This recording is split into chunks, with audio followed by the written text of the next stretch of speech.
challenge statement we posted, the challenge Sorry. statement we posted is fine.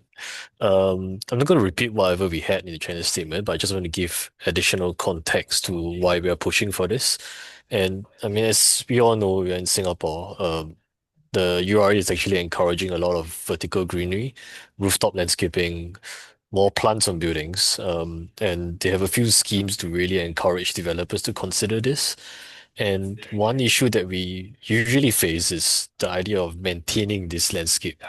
More often than not, developers would definitely want more landscape on their buildings because it gives them more incentives in the form of monetary subsidies or some other subsidies that the agencies will give. But the problem is always maintaining this landscape. The costs are really high. The safety risks are pretty high as well, as you can see in these photos. These are from Australia. You can see them dangling from ropes, and you do see them in Singapore as well, on gondolas or sometimes even ropes like this as well, trying to maintain the plants. That's going to increase in costs as we get lesser and lesser skilled workers who can actually do this. It's also very physically demanding and not to mention pretty dangerous. I mean, as you can imagine, as our buildings get taller, as we have more vertical landscape, then it gets more dangerous to maintain these things, especially when we have thunderstorms as we are having right now. Yeah, then you can't do any sort of maintenance when that happens. So those are things that usually turn developers off this having too much landscape on the building. And sometimes they may even opt to not have any landscape because it just causes too much trouble for them. So just to give you an idea of what happens if you don't maintain this, this is from London, I think somewhere in the UK. If you don't do proper maintenance, you don't have the right people for maintenance, this is what happens. Um, Pretty unsightly, and then the agencies will probably come after you for that.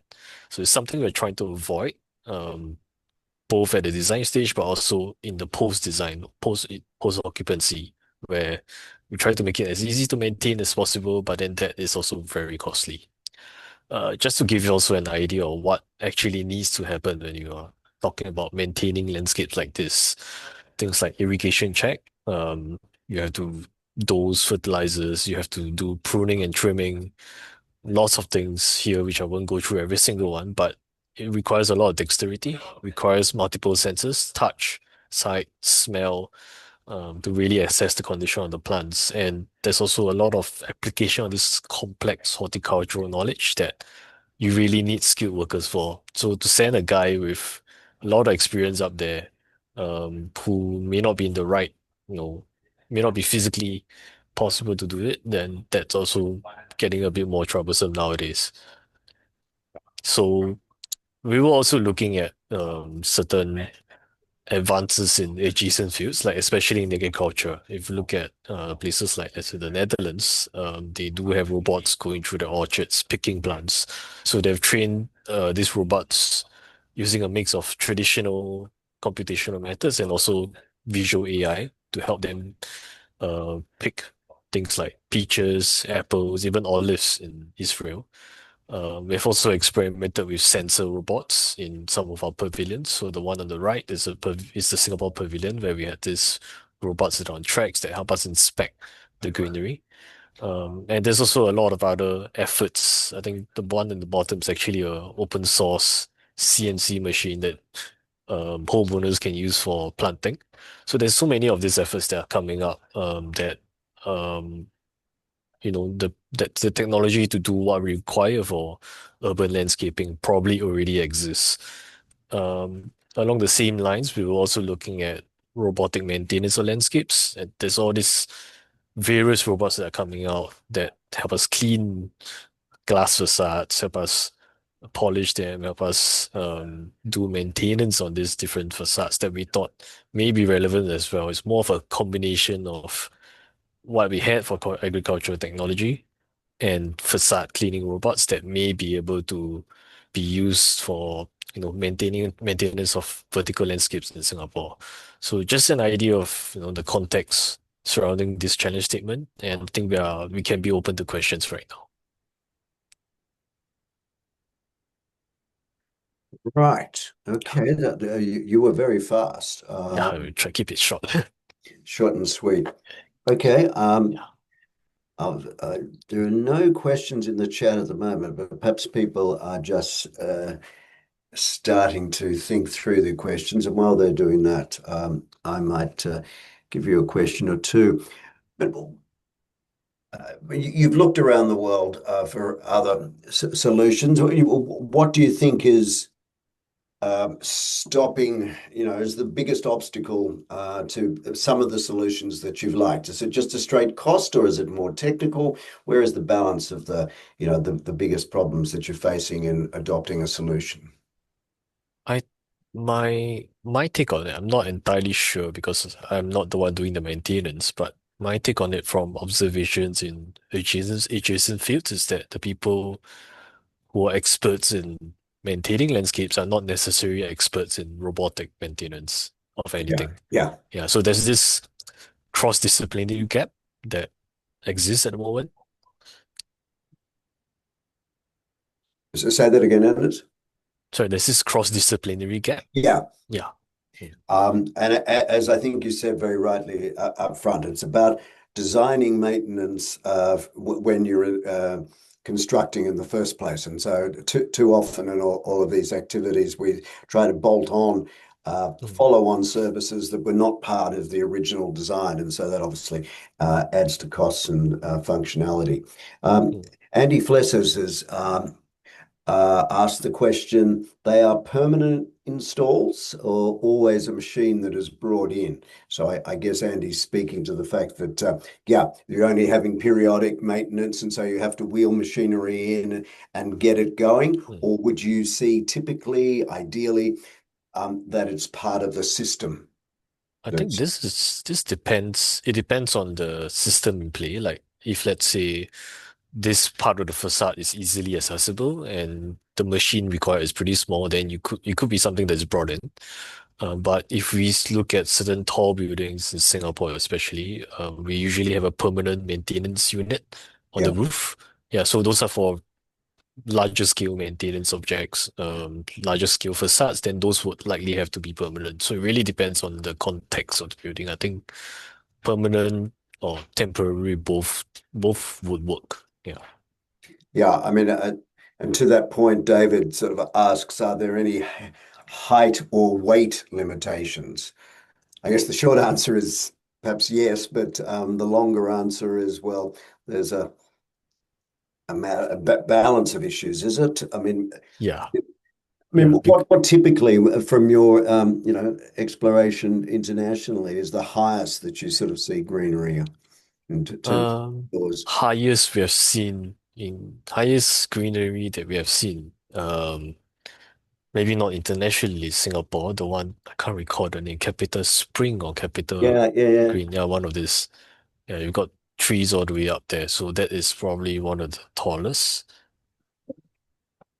Although Right. that is, you could maintain it when you're on the ground or when you're on that level. So I don't think that's much of a concern. The other one would be OASIA Hotel Singapore. Yep. Yeah, Yeah, I mean, I don't know how many floors that is. I should know it. That's can't what recall. it's 30s, Yeah, 40s, isn't it? yeah, more 40s. than that. Yeah. Yeah. Uh, and another question from Andy.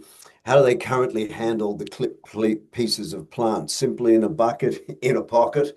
I guess, Yeah, usually you need a container or something to hold it temporarily before you dispose of it. You can't throw it from above.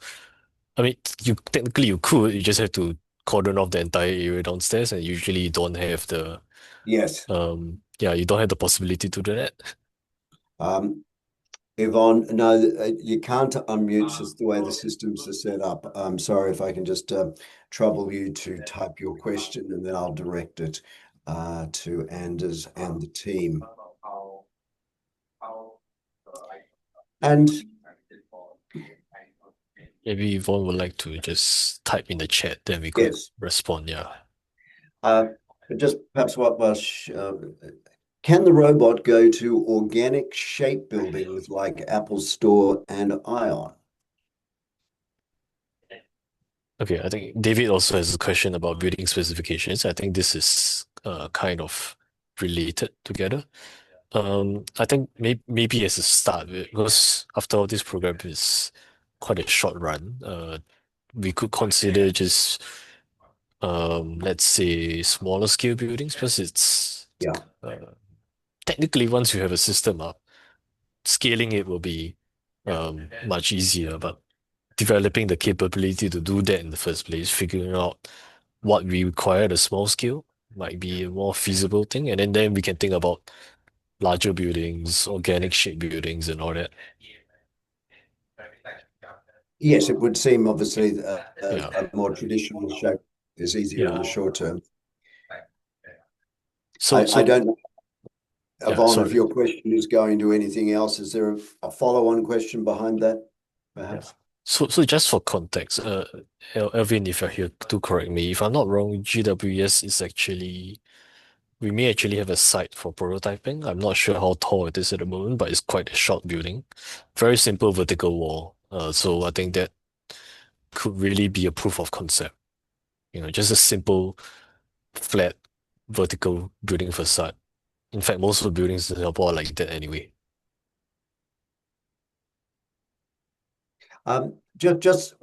With the ones that you've seen internationally, is there one that you feel an approach is the best so far that you've seen? So the one on the bottom right, the one with the KUKA robot. KUKA robots are pretty much industry standard for any kind of arm-like robotic Uh-huh. actions that you require. So those are pretty versatile, pretty agile as well. So personally, I think that is pretty feasible. Although bringing a whole KUKA robot up to the building facade is a little tricky given its weight and size. But I think so far that seems to be the most, I wouldn't say, risk adverse option at the moment. Right. And Andy asks a question, how long does a 1 meter square area take to maintain traditionally? Have a Um, sense of that? uh, I think Elvin will have a better idea of that. Elvin, are you here?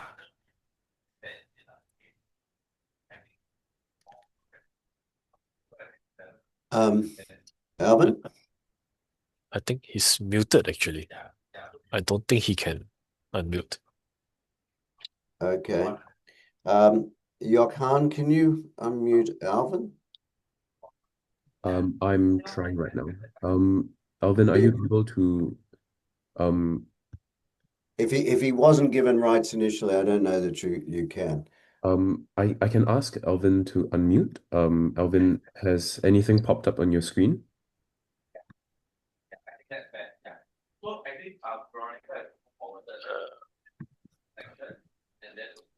Well, just while Sure. you're trying to Okay. do that, we're sort of at time, but Yvonne has a question, so I'm just going to go to that. Can it I, map multi-floor environments and transition between levels? I can guess, him. Um, Hello. Not necessarily. I think you're asking for quite a bit Um, here. hello. Can yes, can I? you? I think I'm able to unmute myself. Yeah, you are. Okay. I'm sorry for that. Are we supposed to mute ourselves or it's Well, okay? it doesn't matter. You've done it now. So Oh, okay, okay. Actually, I do have a one more question about this robotic thing. Because recently everything we rely on AI and the sensors. So I just want to know this robotic system, does it also have an AI integration or I'm not sure, like mapping the map, the path where it can go. How do you guys control this? Is that it's just a Um, capability question. If you don't have the answer, it's okay. I just wondering how does it work? Thank you. uh, Not sure whether it is. So this we're actually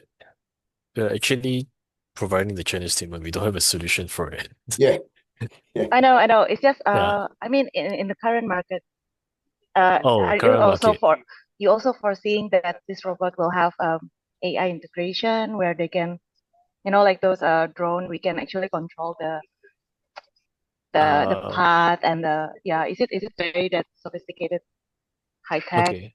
I Yeah, understand what just you want to mean. understand. Yeah, Yeah, thanks. Yeah, so actually I think more importantly is to solve the problems at hand, whether it's AI or not, I don't think it matters. Right. More importantly is the problem needs to be Right, solved, that's all. Yeah. right. Okay, Okay. thanks.